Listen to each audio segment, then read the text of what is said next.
In this video, I'm just going to talk about cleaning up the seam lines on a cast piece, and then also how to fill in the holes that are left in your piece from your pour spout. So for the holes on the pour spout, the first thing I want to do is make sure I have some clay it's pliable. It needs to be the casting slip, the same stuff, but it needs to be like the same consistency of wheel throwing or hand building clay. And then what I do is I build what I call like sort of a fat pancake. The edges are really thin, but in the middle it's going to be over maybe 3/8 of an inch, or I'm sorry, 1/4 of an inch thick. And then what I'll do is just gently rest that in the hole to let the two differing wetnesses, because this is a little drier and then my little hole filling clay is a little bit wetter. I let them sit together so their humidities sort of align a little bit. I don't do that for very long, like no more than 15 minutes, because if I let it sit too long, this pancake will dry too much and it will likely break before I'm able to fill it. And then over on this side, I have another hole. This one had just a little bit of clay sticking up right here, just because there was there's a little bit of a chip in my mold. So I smoothed that off. And now I think this clay isn't quite ready, but what I need to do to get my pliable clay is actually just to pour a little bit on a mold and let it set up. This one isn't quite there yet. It'll take another few minutes. But, and it's a good idea whenever you end up having some soft casting slip to save it for the purpose of filling these pouring holes. So now what I want to do is on this one, I'm going to jump ahead and just show you how to score it to get it prepared for the pancake. I add a fair amount of water. I want this to be really wet and pliable right here where I'm going to try to attach my little pancake hole filler. If I don't make it really wet, it's likely that that will fill the hole, but then a crack will form, and I don't want that to happen. So that's just kind of how you score it. This one, it's been over 15 seconds. So I'm just gonna pull my pancake back out. And before I pull it all the way out, I do want to mark how it should go together so that I can line it up the way I had originally put it in. So now I have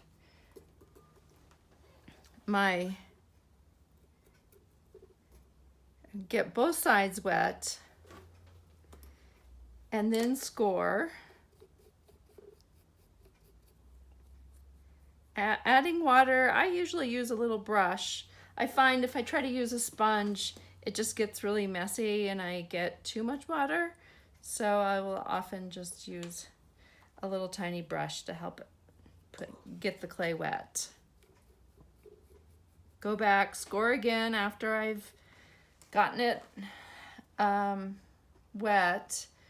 Then I will line up those lines from the pancake and from the positive and push it together. And now I do need to smooth it off, but I'm gonna wait a few minutes because right now if I push on it to try to smooth it, it's probably gonna fall in because it's not really fully leather hard yet. So the second thing I wanted to do in this video was just talk about cleaning up. So I highly recommend that you don't do this right away, or else you're very likely to get lots of clay burrs that will then damage your positive, rather than having clay that when you run a paring knife or a fettling knife or an X-Acto knife around it, you want that clay to fall off and not be mushy and create burrs on your casting. So coming along like that. The lucky thing about this mold is that my seams are right at angled edges of the the positive, so it's really easy to clean it up. Another thing I see on this piece that you want to deal with if you see it on yours is I have these little white spots here.